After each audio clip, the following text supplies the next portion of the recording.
Bien, pues pasamos a la siguiente ponencia, que la va a dar el doctor Gabriel Reina, y nos va a hablar sobre el diagnóstico diferencial de las hepatitis agudas en viajeros e inmigrantes, así como la identificación de agentes emergentes. Gaby, cuando quiera, muchas gracias por aceptar la invitación de GEP y cuando quieras puedes empezar.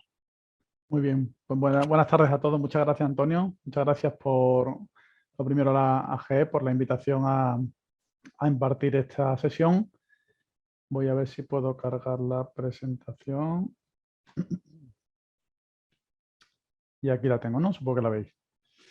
Bueno, pues esto, buenas tardes a todos. Yo voy a hacer un repaso a lo que serían pues el diagnóstico de las hepatitis agudas en viajeros internacionales y en inmigrantes, así como identificación de agentes emergentes, ¿no? Entonces es un tema bastante amplio del que me iré centrando en una serie de agentes que creo que son más relevantes, o algunos por frecuencia y otros pues por el carácter novedoso y emergente que tienen, ¿no? Entonces,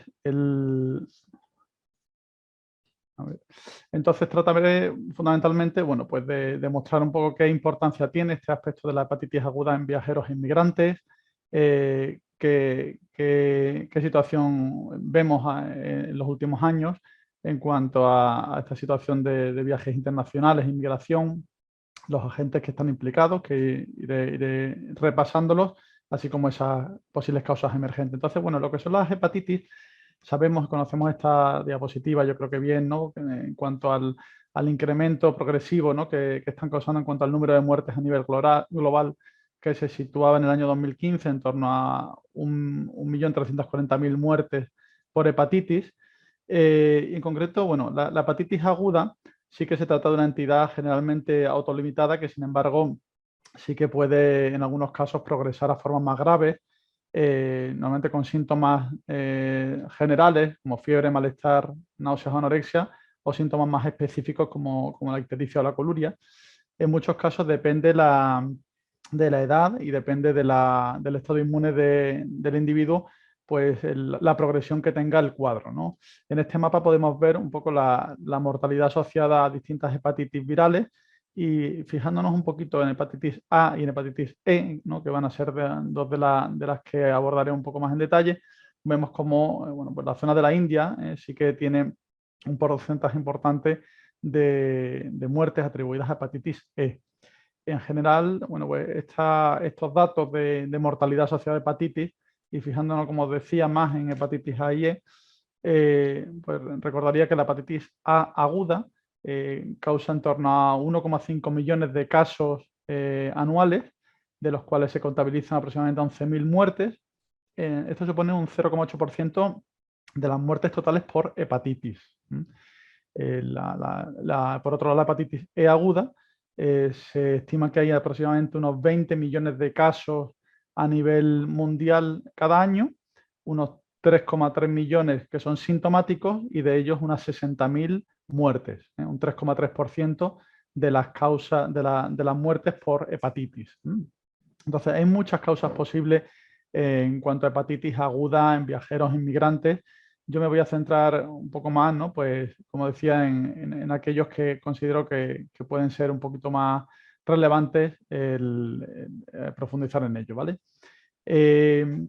La situación que vemos en los últimos años en cuanto a los viajes internacionales es una tendencia ascendente, de manera que en los años 50 del siglo pasado, pues aproximadamente 25 millones de personas viajaban a otros países, mientras que en 2018 pues esta cifra ha aumentado hasta los 1.500 millones de personas, ¿no? Donde vemos un incremento, por ejemplo, muy importante, por supuesto, dentro de Europa, pero también muy importante dentro de Asia, Pacífico, y bueno, que va a determinar el riesgo que podamos tener de ver este tipo de infecciones asociadas a determinadas regiones del mundo, ¿no? Si vemos una visual, hacemos una visual de Flight Radar, ¿no? Que es esta aplicación que nos da los vuelos internacionales, bueno, pues vemos cómo cada día hay en torno a 100.000 vuelos comerciales, en total hay en torno a 200.000, pero que transporten personas, pues en torno a 100.000 vuelos antes de la pandemia, en el año 19, en el año 20, lógicamente, con la pandemia, ¿no? Pues todo se frena. En el año 21, bueno, pues ya se sitúa una cifra que va en ascenso entre 80.000 y 100.000 vuelos diarios, ¿no? En cuanto a los procesos migratorios en España, pues tenemos una situación en la que en los últimos años han entrado a España entre 400.000 y 600.000 personas y han abandonado el país en torno a 200.000.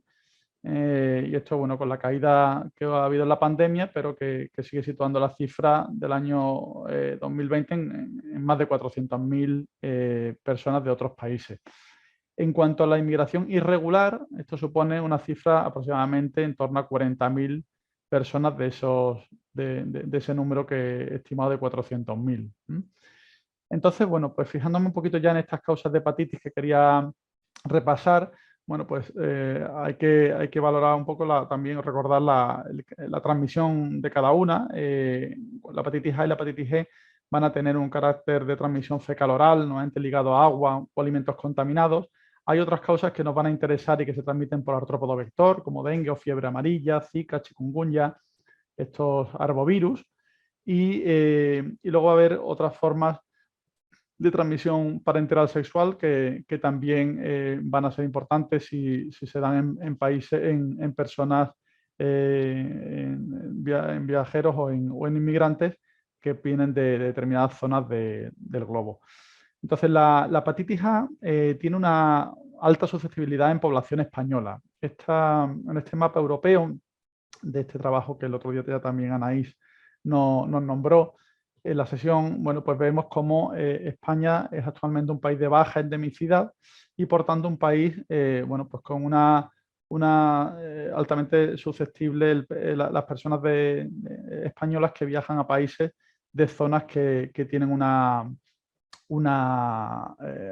prevalencia alta, ¿no? El segundo estudio de seroprevalencia realizado hace unos años nos ha dado cifras un poquito más concretas sobre la prevalencia de una gran cantidad de patógenos, como también se repasó el otro día, y concretamente, bueno, pues en menores de 15 años la seroprevalencia de hepatitis A es del 10% y en las personas más mayores, a partir de los 50 años, superior al 70%. A nivel global, digamos, o de forma bruta, ¿no? Si estos datos los vemos desglosados entre población española y población extranjera, podemos ver cómo la población española tiene cifras de prevalencia mucho más bajas, ¿no? En menores de 40 años se sitúa en torno al 10-20%, en personas por encima de los 40 años, en torno al 30-70%, mientras que en extranjero vamos a ver cifras mucho más elevadas. Pero esto de todas formas no es la cifra real en cuanto a infección natural, porque hay determinadas zonas de España donde se vacuna de forma sistemática, como son Ceuta, Melilla o Cataluña. Entonces,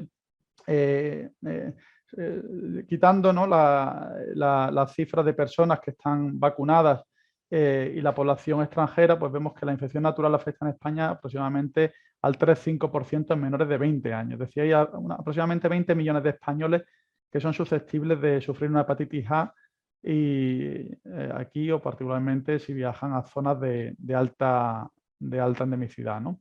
Esto, si se compara con datos extraídos en un estudio de seroprevalencia previo del 96, veíamos cifras de prevalencia más altas a edades más tempranas y la mejora de las medidas higiénico-sanitarias pues ha ido retrasando el contacto con el virus, como vemos en la línea azul, una vez que sustraemos la prevalencia correspondiente a lo que es la población vacunada en esas regiones de España que comentaba. Entonces, la hepatitis A asociada a viajes aparece en este trabajo, ¿no?, publicado hace poco en Neurosurveillance, como atribuirle a un 28% de los casos de hepatitis A en la Unión Europea. Entonces, esto es particularmente importante en los viajes a África y Asia. En un grupo particularmente como son los hombres menores de 25 años se da con mayor frecuencia y es llamativo como aproximadamente solo el 25% de viajeros a zonas hiperendémicas donde está indicada la vacunación, pues realmente se vacunan de hepatitis A. Pasando a otro agente también de transmisión fecal-oral, como es el virus de la hepatitis E, bueno, pues el estudio de seroprevalencia realizado hace poquito, pues nos deja ver estas cifras de seroprevalencia progresivamente ascendentes, muy bajas, por debajo del 10%, ¿no? en población menor de 40 años y que llega en torno al 38% en la población más mayor evaluada, que correspondía al grupo de 50 a 59 años. El virus de la hepatitis E va a ser un virus relevante por el carácter sintomático y grave que puede, incluso infección crónica en personas inmunodeprimidas, o la potencial letalidad alta que tienen en personas gestantes cuando están asociadas a genotipos 1 o 2. Es un virus de distribución global, donde se pueden dar pues, un porcentaje muy importante, de más del 95% de infecciones autolimitadas, pero con ese agravamiento que se puede dar en personas inmunodeprimidas o en gestantes particularmente. Es un virus que pertenece a la familia Epeviridae, en concreto está encuadrado dentro del género Orthoepevirus, que infecta vertebrados terrestres, y donde encontramos 4 especies: el Orthoepevirus A, B, C y D, y dentro del Orthoepevirus A estaría encuadrado el virus de la hepatitis E. Entonces, este Orthoepevirus A consta de 8 genotipos. Aquí vemos en este árbol filogenético 1, 2, 3, 4, 5, 6, y habría un séptimo y octavo genotipo más recientemente reportados, ¿vale? Entonces, el virus de la hepatitis C, como decía, pues puede encuadrarse en algunos de estos genotipos. El genotipo 1, aquí en este diagrama indicado, es exclusivamente humano, y el genotipo 2, mientras que el genotipo 3 y 4 afecta tanto a humanos como a animales, va a ser una zoonosis, y los genotipos del 5 al 8 en principio afectan solo a animales. La transmisión del genotipo 1 y 2 parece estar asociada fundamentalmente con el consumo de agua contaminada, mientras que los genotipos 3 y 4, esa zoonosis, se da fundamentalmente por el consumo de carne poco cocinada, sobre todo de origen porcino, de jabalí, y de esa manera se da la infección, carne poco cocinada o carne cruda. También se ha descrito, ¿no? Y hay cada vez más preocupación en este tema y debate, ¿no? Como seguro que habrá luego, en cuanto a la transmisión que pueda haber a partir de sangre contaminada con este virus o a partir del trasplante de órganos. Entonces, lo que es el genoma del virus tiene varios marcos de lectura abiertos, ORF, ¿no? El ORF1 es el mayoritario dentro de la secuencia, que codifica para distintas proteínas no estructurales y también para la RNA polimerasa RNA dependiente. Luego tenemos un marco de lectura abierto ORF2 y ORF3, que son solapantes, donde ya hay proteínas estructurales que van a dar lugar al virión. Entonces, el virus está distribuido de forma global y los distintos genotipos se pueden encuadrar también en determinadas regiones del mundo, ¿no? De esta manera, bueno, pues tenemos el genotipo 1 y 2, como decíamos, que eran exclusivamente humanos en determinadas regiones, y el genotipo 3, 4, que está más presente en Europa, o Norteamérica, Australia o China. Hay determinadas zonas consideradas hiperendémicas, otras endémicas, otras se dan infecciones más esporádicas, y como decía, ¿no? Pues tenemos esa distribución, bueno, que en el caso de los viajes a zonas de riesgo, ¿no? Pues pueden ser más preocupantes y más graves, como son el genotipo 1 y genotipo 2.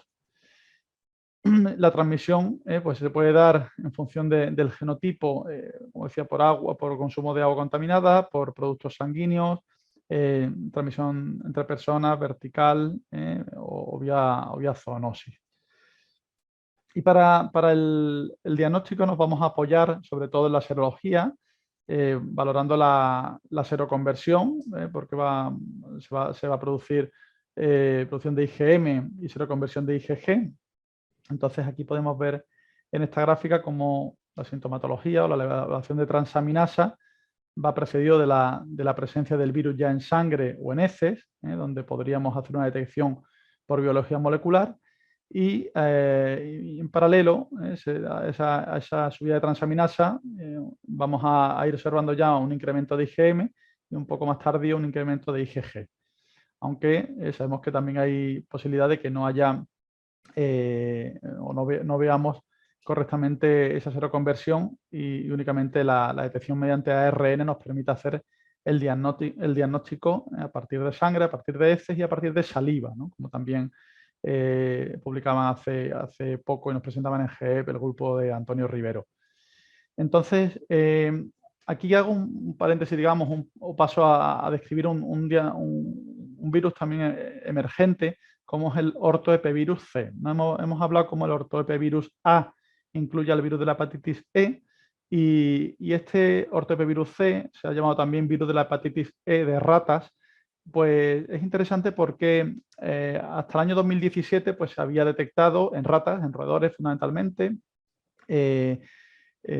inicialmente en 2010 en Alemania, en roedores, que parece ser su hospedador natural, pero es interesante cómo en el año 2017 se declara un primer caso humano en Hong Kong, en un trasplantado hepático, que llega a estar durante 6 meses detectándose ARN del ortoepevirus C en heces del paciente, que era viable en cultivo celular de distintas líneas celulares, como Vero o LL, CMK2, que se cruza lo que es la secuencia del gen del virus aislado en humanos, se cruza con información que se tenía del virus que se había aislado en ratas, y en roedores de la misma época en la que se detecta el paciente no hay una detección del ortoepevirus C, pero sí que consiguen detectarlo en ratas, en secuencias que tenían, en material que tenían del año 2012. ¿Vale? Este grupo de Hong Kong, posteriormente, entre 2017 y 2019, amplía la búsqueda a personas con hepatitis aguda o inmunodeprimidos. Llegan a estudiar hasta 2.860 muestras, de las cuales consiguen ver la presencia del ortoepevirus C en 7 personas, un 0,25%, y detectando también el virus mediante una PCR específica de ortoepevirus C, lo detectan en 7 ratas de 186 estudiadas. Ven de esta manera casos por este nuevo virus en inmunocompetentes, en inmunodeprimidos. Incluso hay un caso de éxito por ortoepevirus C con afectación meningia, donde se detecta también el virus en el líquido cefalorraquídeo. Posteriormente, este mismo grupo de Hong Kong estudia la presencia del ortoepevirus C mediante PCR específica en personas que se habían catalogado, en inmunodeprimidos que se habían catalogado de infección por hepatitis E, y ven que 9 de 21 casos son positivos para el virus del ortoepevirus C. Además, ven cómo bueno, pues la infección resulta persistente de manera similar a lo que resulta persistente o crónica la infección por virus de la hepatitis E en esa población inmunodeprimida que vigilan. Se dan cuenta de que la PCR de hepatitis E es frecuentemente negativa para detectar este virus. Bueno, eso quizá no sea del todo malo, ¿no? Porque es específica del ortoepevirus A, por ello. Que hay cierta reactividad cruzada con la IgM, pero que tampoco resulta una herramienta de búsqueda el ver, por ejemplo, una IgM positiva de hepatitis E que sea negativo por hepatitis, o sea, positivo por IgM de hepatitis E, negativo PCR, no era tampoco sinónimo de que fuera una infección por ortoepevirus C, ¿no? También encuentran una serie de casos en los que la IgM era negativa. Tratan de estos casos con ribavirina y consiguen también pues, ver cómo hay resolución de algunos de los casos, ¿no? Entonces, bueno, también se compara cómo resulta más o menos grave el cuadro, ¿no? En comparación con la infección por virus de la hepatitis E, que es el ortoepevirus A, a la izquierda de la gráfica, frente al ortoepevirus C, C1, y no hay diferencia significativa en lo que sería el nivel de transaminasa, la bilirrubina o el tiempo de protrombina. Entonces, bueno, este ortopevirus C parece que tiene una distribución mundial. En roedores se ha conseguido detectar hasta en 22 países, que podéis ver aquí en esta gráfica, países de todos los continentes, inicialmente, como decíamos, de Asia, también en el continente americano, en Norteamérica y Sudamérica, en estudios de África también, y en Europa, ¿vale? De hecho, bueno, pues el mes pasado publicaba también el grupo de Antonio Rivero, ¿no? Una serie de 3 casos detectados en humanos, uno de los cuales procedía de mi centro, en el que se detectaban pues 3 casos, uno de los cuales tenía una IgM positiva para hepatitis E, otros tenían una hepatitis de origen desconocido, y la PCR de hepatitis E fue negativo y la PCR específica de ortopevirus C fue positiva. Entonces, bueno, pues hay una filogenia cercada también con el virus aislado en roedores del área de Andalucía o del área en otras áreas de Europa. Paso también a comentar lo que sería otro agente, en este caso bacteriano, que puede estar implicado también en casos de hepatitis aguda y que puede ser también un agente importante a descartar en viajeros o en inmigrantes, ¿no? Como es la leptospira. La leptospira es una zoonosis que también va a tener un hospedador como el roedor, como hospedador natural, que está infravalorada, posiblemente infradiagnosticada, donde el cambio climático va a tener mucho papel para aumentar su incidencia, porque va a estar ligado a la contaminación de aguas, a partir de las cuales va a penetrar la leptospira en el organismo, que también suele ser generalmente asintomática, pero puede dar lugar a complicaciones graves en forma de la leptospirosis histeromorrágica, con ictericia, fallo renal o hemorragia pulmonar. El diagnóstico no es fácil porque vamos a tener distintas fases de la infección, pero la presencia de trombopenia, de hepatitis y un viaje a zonas de riesgo o el baño, por ejemplo, en zonas de riesgo no debería hacer pensar en ella, ¿no? Hay 2 fases de la enfermedad, de manera que en la primera semana de infección la detección, el diagnóstico se debe apoyar en la PCR o en el cultivo de muestras de orina fundamentalmente o de sangre, y a partir de la segunda semana se puede apoyar el diagnóstico en la serología. Clínicamente, si comparamos con hepatitis virales por los virus AAE, bueno, pues hay diferencia, porque parece que produce menos náuseas y vómitos, menos hepatomegalia, menos esplenomegalia, y bueno, sin embargo, sí que puede estar más ligado a sufrir cuadros un cuadro más sintomático, por otro lado. La distribución es mundial, de manera que hay más de 1 millón de casos anuales, ya se atribuyen 60.000 muertes a leptospira, con un impacto muy potente en los que son la pérdida de años por discapacidad o por muerte, afectando sobre todo a jóvenes de países en vías de desarrollo, y parece que es la zoonosis que más perjuicio causa. Aquí vemos en este mapa con colores rojos o marrones lo que serían las zonas más afectadas y de manera que los viajes a estas zonas pueden constituir un mayor riesgo, como es el sudeste asiático o zonas de África central. Hay estas 10 especies de leptospira, de manera que bueno, hay una altísima diversidad, y sobre todo es el contacto con agua contaminada con orina de animales lo que va a exponer, bueno, pues a las personas, pues a esos viajeros internacionales fundamentalmente, al contacto y a la infección por esta bacteria. Además, esa bacteria sobrevive en agua y en tierra contaminada mucho tiempo, de semanas a meses, Y bueno, y el contacto puede ser directo con la orina, el fluido de animales, puede ser con agua contaminada, que es lo más frecuente, con agua estancada, el baño en ríos, en rías, en lagos, el contacto con el alcantarillado, grandes inundaciones son un importante problema. Y de esa manera, bueno, pues va a penetrar a través de mucosas, a través de conjuntiva o a través de cortes o abrasiones en la piel.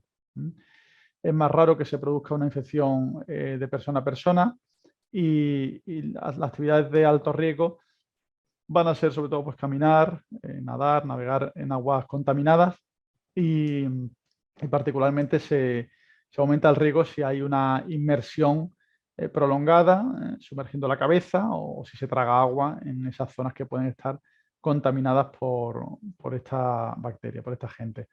Entonces, claramente una infección emergente. En estos datos de Israel, por ejemplo, se veía como antes de 2018 se describían 10 casos al año. Después de 2018 hubo un gran brote con 583 casos que se atribuyó al baño en una serie de pozas de una zona de Israel que se cerraron al resultar sospechosa, informando a la población, incluso dando antibioterapia empírica y profiláctica a personas que se habían bañado en la zona y se vigiló bueno, pues la contaminación fecal por animales reservorios como el jabalí o la vaca, donde que parece que podían estar afectando a la contaminación de algunas de estas pozas.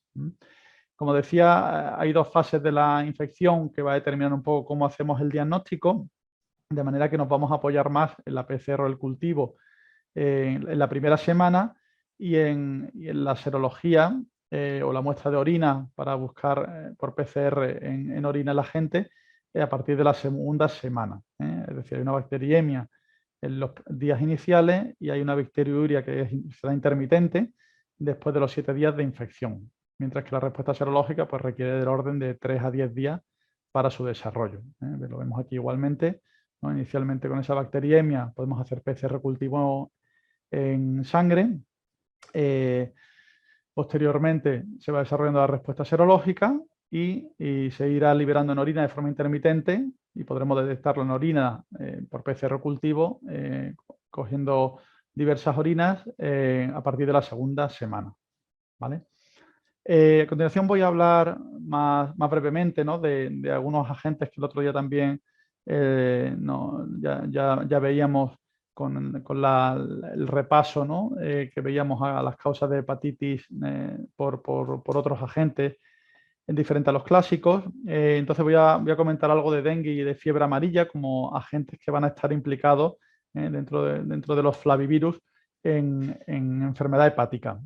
Son agentes transmitidos por artrópodos, son arbovirus, que se transmiten por Aedes aegypti o Aedes albopictus, el mosquito Aedes más asociado a área rural o más asociado a área urbana, donde vamos a encontrar los virus dengue, zika o fiebre amarilla, además de otros, pero estos serían los que nos interesarían. El dengue, sobre todo, es muy importante recordarlo porque va a ser la arbovirosis más frecuente del mundo, que puede tener carácter autolimitado o progresar a un dengue hemorrágico.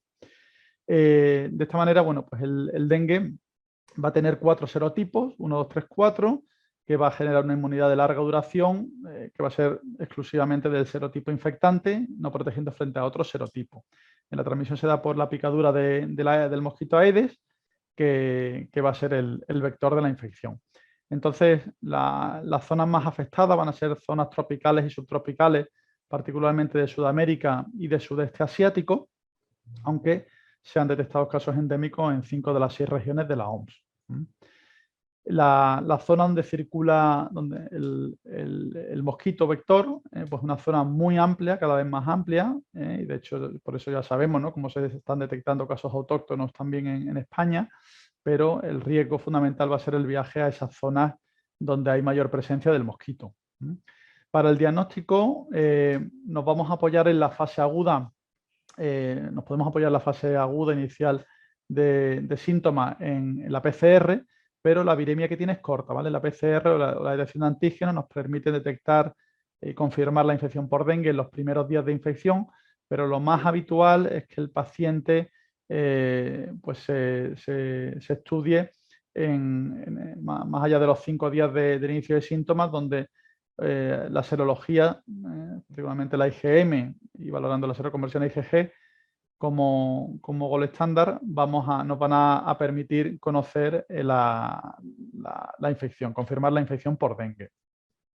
Para fiebre amarilla hay que valorar también las zonas de viaje para ver el área que pueda estar afectada, que van a ser muy similares a la del dengue, ya que el mosquito vector es el mismo, es el mosquito Aedes, y nos vamos a apoyar también en técnicas serológicas fundamentalmente. Es importante también recordar la necesidad de hacer neutralización cuando ya hay una alta sospecha de infección, dado que puede haber reacciones cruzadas con otros flavivirus frecuentemente. Y bueno, en este caso la viremia se produce en un estadio inferior un estadio anterior a los síntomas, con lo cual, bueno, pues difícilmente vamos a poder hacer el diagnóstico mediante PCR en ese punto, ¿no? Entonces, bueno, las áreas más afectadas y donde se requiere, de hecho, un pasaporte sanitario, un pasaporte de vacunación, ¿no? Es el primer pasaporte que ha existido siempre antes de este pasaporte COVID que tenemos ahora, ¿no? Pues era este pasaporte para protegernos frente a fiebre amarilla y que requería la vacunación de fiebre amarilla para entrar a determinados países, ¿no? Del área de Sudamérica, del área de África, y vemos que también en sudeste asiático hay un alto número de infecciones por fiebre amarilla, ¿no? Lo que es la vacunación obligatoria, pues existe en estos países de Sudamérica y en estos países de África. Simplemente, bueno, aparte de los arbovirus, de esos virus transmitidos por artrópodos, hay otros agentes transmitidos por artrópodos o no, como es la Coxiella burnetii, que puede también producir hepatitis y cuyo diagnóstico se apoya fundamentalmente en la serología. El cultivo se puede hacer mediante cultivo celular, pero requiere instalaciones de nivel 3 como mínimo por el alto riesgo de contaminación en el laboratorio al personal del laboratorio. Y ya para ir terminando, bueno, pues también recordar algo de lo que son los agentes que sabemos que producen el mayor número de infecciones crónicas y de mortalidad, ¿no? Como son esos agentes transmitidos vía parenteral sexual, como son la hepatitis B o la hepatitis C, que pueden tener una altísima prevalencia en determinadas zonas, ¿no? En este mapa proporcional a la prevalencia en determinadas áreas, pues podemos ver perfectamente la altísima prevalencia que tiene hepatitis B en muchas regiones de África y en muchas regiones del sudeste asiático, ¿no? y el alto riesgo que puede tener de contacto con el virus, ¿no? La hepatitis C también, aunque tiene mucha más presencia en Europa y Norteamérica, bueno, pues también hay algunas áreas como la India, ¿no? Que van a tener una muy alta prevalencia, incluso infectando con otros agentes también como el VIH. ¿De dónde viene la inmigración que llega a nuestro país? Como decía, ¿no? Que antes se situaba entre 400 y 600.000 personas anualmente. Bueno, pues fundamentalmente las personas que han venido de otros países pues han venido de Colombia, han venido de Marruecos, han venido de Venezuela, de Honduras, Perú, también han sido países de donde ha venido un alto número de inmigrantes en el último año, ¿vale? Estos son datos de 2020, ¿no? Y de esa manera, bueno, pues recordar también cómo la hepatitis C, bueno, el número de casos anuales de hepatitis C estimado es de en torno a 1.750.000, con algunas zonas, pues como sudeste asiático o África implicadas.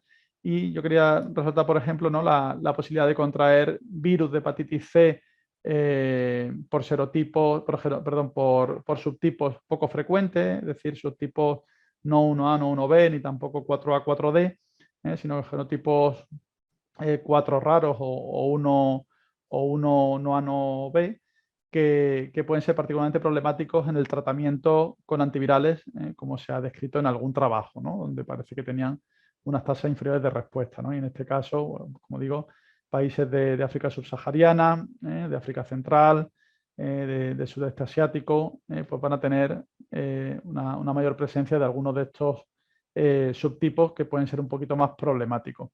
La infección por virus C, además, aguda, bueno, pues sabemos cómo es de carácter asintomático en muchos casos, donde la incidencia real no refleja seguramente los datos reales, o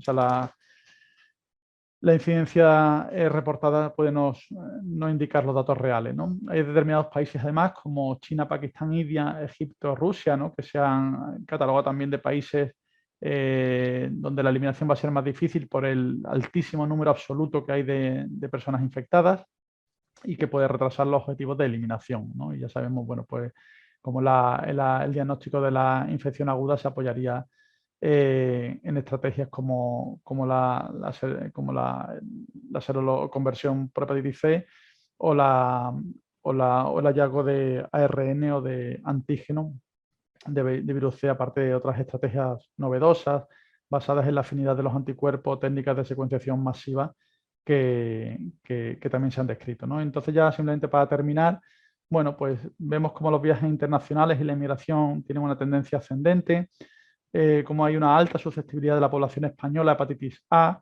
particularmente en menores de 20 años, donde hay menos de un 5% de infecciones naturales y donde solo el 25% de viajeros se vacuna, ¿no? Y donde, como nos apoyamos en la detección de IgM para el diagnóstico de estas infecciones agudas. La hepatitis G, que es otro agente importante y que va a tener genotipos infectantes diversos según la región del mundo en la que se tenga contacto con el virus y donde la IgM y la PCR van a ser las herramientas fundamentales para su detección.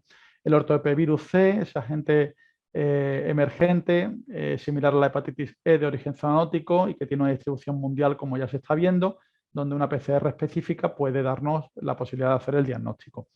La leptospirosis, que es una causa emergente pues, relacionada con el baño, el contacto con aguas contaminadas, donde en función del momento de la enfermedad, pues nos debemos apoyar más en técnicas de diagnóstico directos, como la PCR sobre sangre o orina, o la detección de IgM en suero.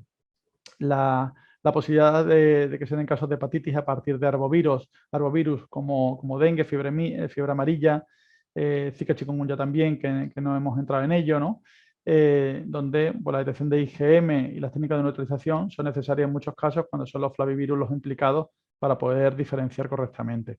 Y en el caso de hepatitis B y C, bueno, pues también hay riesgo de viaje, de migración desde áreas hiperendémicas y también, bueno, pues con la posibilidad de que haya afectación por sus tipos poco frecuentes de hepatitis C. Y nada más, yo termino con esta imagen de Navarra, de la cima de San Donato, que es una subida dura, pero que te permite tener muy buenas vistas, ¿no? Como podéis ver en la foto. Y nada más, y termino aquí esperando vuestras preguntas dentro de un ratito. Muchísimas gracias, Gaby, por la ponencia.